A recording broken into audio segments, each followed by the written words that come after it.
To start a little bit by rowing back, I think we were more the Britney era than Taylor Swift when we started in 2005. And we've been a WEEE scheme, Waste Electrical and Electronic Equipment, EPA scheme, in place in Ireland since 2005. And certainly, yes, we had a very strong recycling and recovery mandate.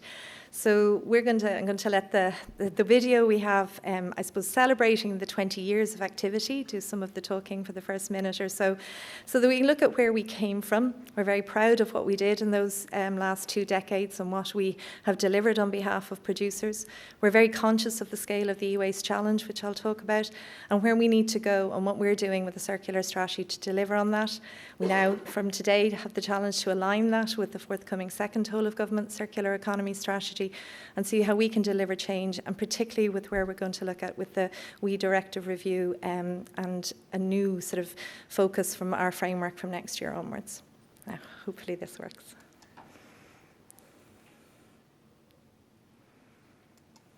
In 2005 and the introduction of the WEEE directive in Ireland.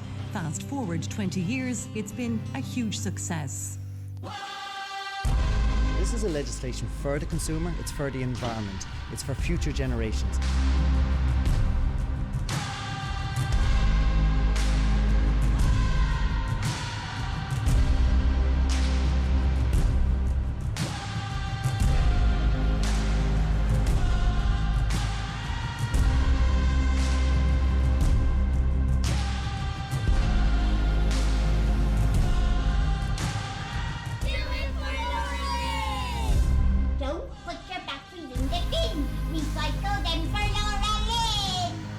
Every moment matters, every battery counts.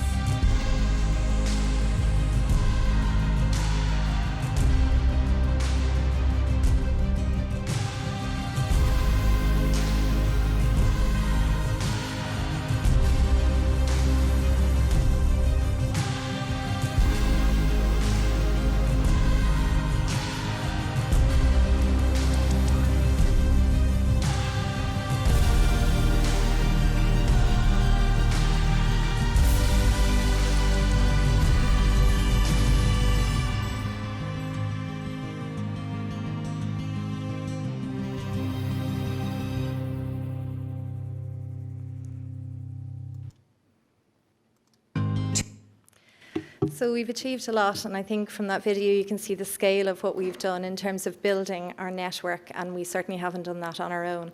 The producers we represent, the trade associations, the collection points, the WERLAs, the local authorities, the social enterprises, Recycle IT, I know we're here today. The recyclers and processors that we work with here in Ireland, KMK Metals Recycling in particular and Irish Lamps, Indigenous takeback and recycling processors that have really delivered recycling and recovery for us here in an Irish space and that we've worked and invested with over the last 2 decades.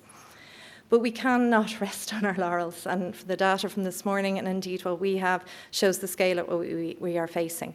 With the e-waste challenge, the millions and millions of tonnes that is being produced globally and that is, I think, being disposed of in household bins around the world, and it's not stopping. You know, it isn't, even since 2010, what we're looking at in the scale of growth and where it's going to go to from 2030.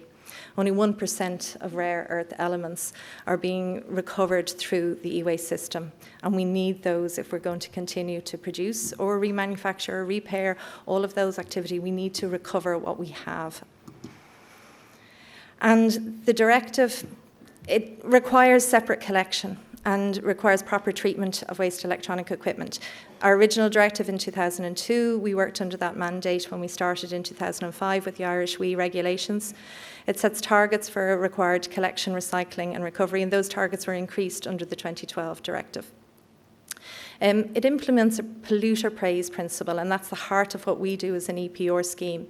We bring producers together, we charge them for what we do, and we spend that money out there collecting, recycling, recovering, reporting, auditing, reviewing results, and making sure that we are meeting the highest possible standards.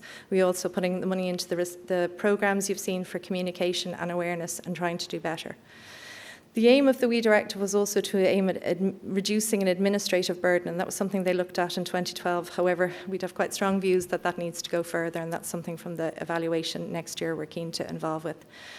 If we're looking at the Irish data, it's slightly better than the sort of global scenario where only 20% of e-waste is properly recovered. In Europe, we're looking at an average of 40%.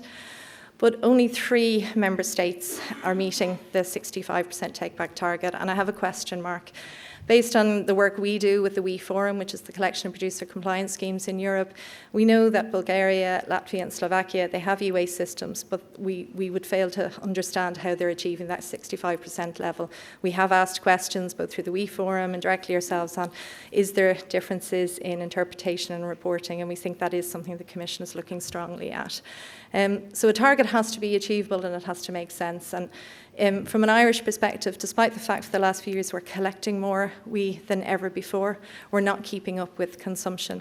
And the statistics, most recent national ones on the EPA website, I know they'll be short in moving to the 2023 statistics, show although that we're taking back 64%, we're still falling short with that 44% collection rate.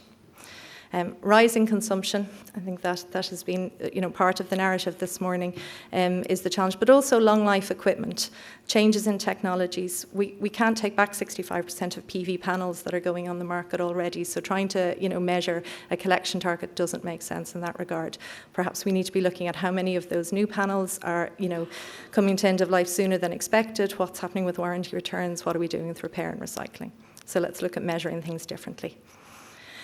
And how we are, I suppose, governed and overseen as an EPR scheme is really important in driving forward. And in 2024, we were given a new scheme approval, which recognises, I think, the changing regulatory requirements that we work under.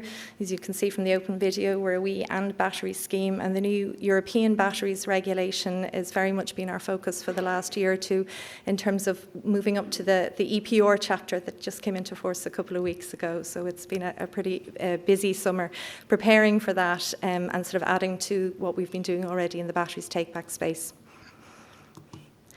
And the criteria that we work under our approval is wide-ranging. It's not just the mandate for WEEE and batteries. There's the requirements for corporate governance, which are very important. Our WEEE Ireland scheme is an Irish-based scheme. We represent now 1,700 producers. Changes in the last 2 months. Online distance sellers is becoming more and more a part of what we do. So the numbers were right as of a month ago. The corporate governance part is very important. So our producers are represented on the board with the appropriate sector representation and independent producers as well. And we have to look at policy engagement. We have to and we want to, but we're involved in the waste advisory committees, the repair and reuse network with the EPA, engaging with platforms such as Circular, which has been so important to our circular journey as well. And reporting on all of this. So all of the activities seen under our approval can be seen on our website on our annual report.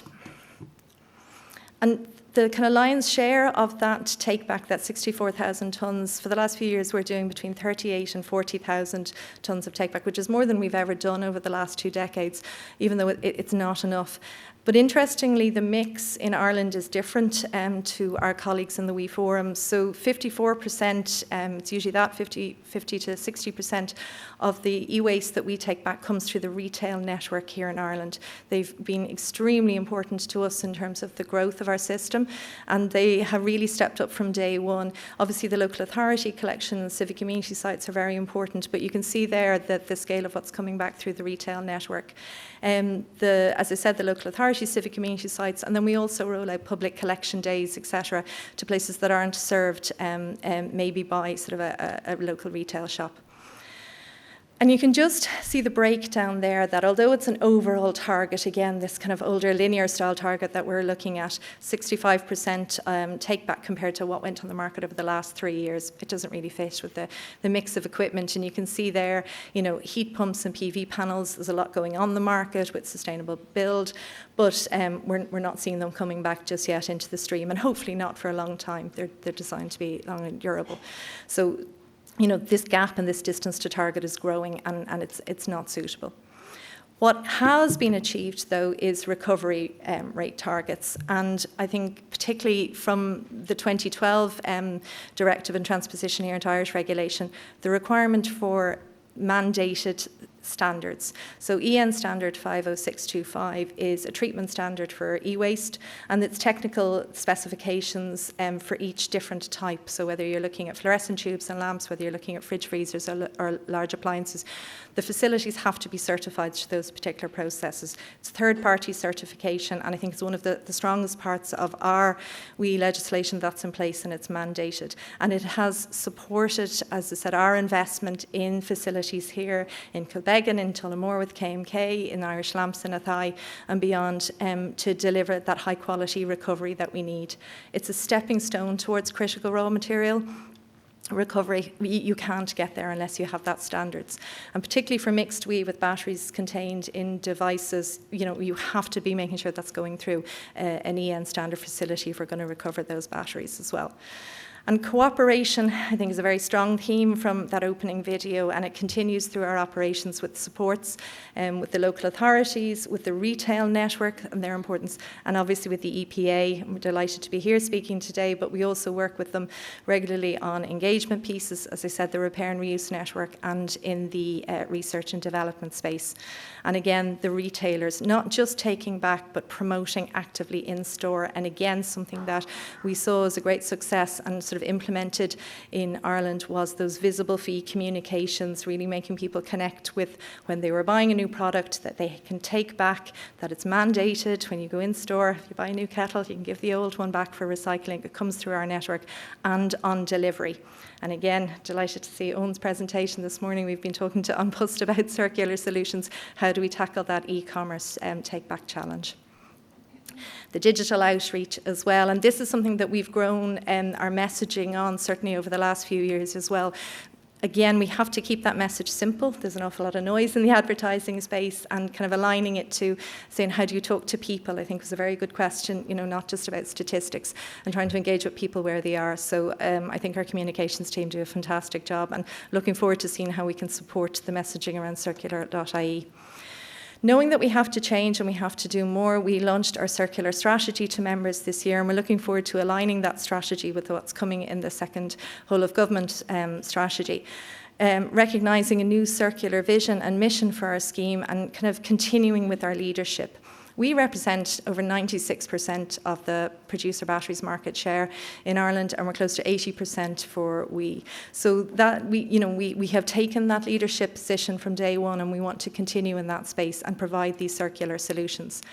And as David says, we can't recycle our way through the circular economy. It's very important for that material flow return that we are capturing, and that we have high quality recycling and recovery. But we need to move our operations further up the waste hierarchy. There's no one pathway to circularity, and we want to try as well and capture what producers are doing. And those case study examples were very powerful.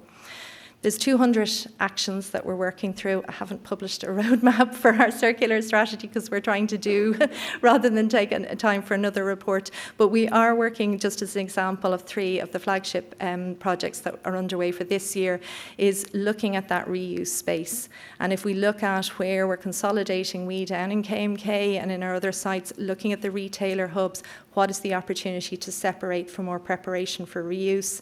It's been really difficult to get certified preparation for reuse operators in Ireland, and how can we kind of support that through standards and training? And also, how can we engage with those producer loops? Again, what David was saying, the remanufacturing space that's there, we've seen some fantastic examples coming out with the Circular network, so how can we deliver that? The WEEE flows aspect, again, evidence-based delivery of circularity, and moving towards a new WEEE directive. How can we collate all of the work that we're doing, all of the schemes around Europe, and give evidence to what we're taking back? Where e-waste isn't arising, where is it going? It's what's happening. Let's move away from this 165% single point linear target and develop metrics that deliver on circularity. And as Geraldine pointed out, we've been founding members of Circular for the last 5 years, and they've been invaluable to us in our growth and our transition towards a circular scheme from a recycling one. And we're in a review phase at the moment of how we extend that partnership. We're working with our members to see how we can kind of turn what we've learned and what we've engagement with the network out to our wider industry partners, and really see how we can, leverage some of that innovation funding and how we can provide funding to get our members further down this path. Some of the examples of just early innovation projects that we've already delivered on, and with thanks to funding from Circular, we developed the first, I think in 2 decades, a repair training course for the white goods sector in association with the White Goods Association at IBEC. You can see from the masks, we developed the programme during COVID. It's QQI level 6.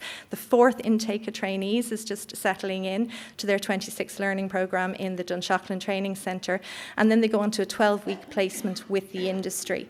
It's providing and addressing the shortage of skills in that repair space, and inspired by this, FISH, our training agency partners, applied for the Circular Economy Grant Scheme funding and have now developed a consumer electronics version as well. So that's due to launch in Dundalk in January. And again, our producers, our members and ourselves are feeding into that curriculum and development and providing hopefully a new schools place. A lot of the projects I'm mentioning are on our Close the eLoop microsite on our website, and again, building case studies of what our producers are doing in the hope that we can then build on those case studies to develop better metrics and feed into that kind of better WEEE flows approach towards reporting that we want to move to. And again, just some of the examples, what Signify have done in terms of the refurbishment of lighting in the Port Tunnel that some of you will have driven through this morning or last night, refurbed business model all about repair and refurbishment, and again, the deployment of information across outside of their direct network but to third-party phone shops from the Apple system. And again, some of the more studies that we've done with White Goods Association on the repair data piece, because I think looking at that with the EPA network as well, we don't have those statistics to hand. So the wider network of projects that we're doing with the WEEE Forum as well, really we're able to bring that expertise and knowledge back to Ireland. So I'm going to ask you to connect and look at our website for that work. And again, providing evidence into these policy pieces. I think as Martina was referencing earlier, we're collecting life cycle data on our battery collection model to feed into the JRC work on a new target for batteries, which we hope will be published next year at the same time as rolling out new collection programs to meet the batteries regulation. There's a lot, I think, to be said about the WEEE directive evaluation. That will take a whole other conference that we'll host at some stage over the next year, I'm going to show now. But just changing scope, if we are going to introduce things like wind turbines and industrial cabling into a WEEE directive, we really need to align that to target system. We can't be measuring what we're doing with washing machines with what we're doing with PV panels. So there's a lot to do in that regard. And as I said, we're working sort of on a collaborative space with producers, because I think if we're in agreement before we get to those consultations, all the better. I know I've gone over time, Geraldine, so I'm 2 more slides to go, just to say this time next year we will be hosting the WEEE Forum's International E-Waste Conference, and ahead of that this year we're flagging again the importance of critical raw materials in our E-Waste Day promotions. So anybody who's working in the remanufacturing space and electrical equipment might like to get involved and register their activity. So I'm going to finish on our battery. We've just launched our battery take-back programme for schools. Again, for this year, I had the pleasure of being in Roscommon, Clunfor National School with some of the winners from last year's activity, and they're the real stars of the show. There's battery boxes on the rediscovery stand if you'd all like to take one home. Thank you.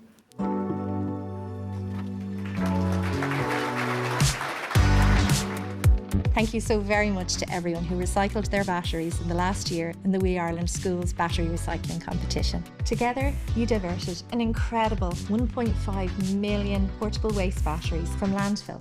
Collecting batteries for recycling means that we can recover important materials that they contain. Materials like cobalt, lithium, lead, nickel. The list goes on. But we can recycle and recover them for use again in manufacturing. It protects our planet, and it ensures that we're working together towards a more circular battery economy and a more resource efficient future. The WEEE Ireland Schools Battery Recycling Competition is open again. Go to weeireland.ie to register and get your blue battery box